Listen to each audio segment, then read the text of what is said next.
that arm off.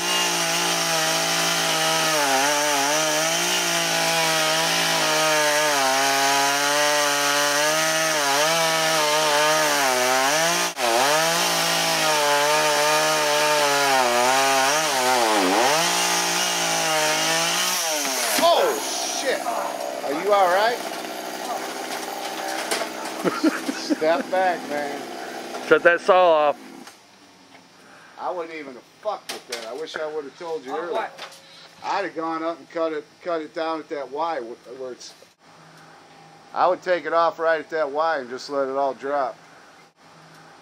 I would take it off right at that Y and just let it all drop.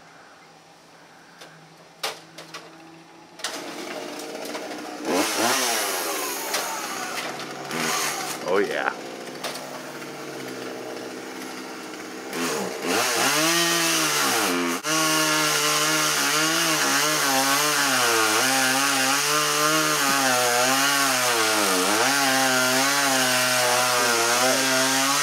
I don't see any blood either.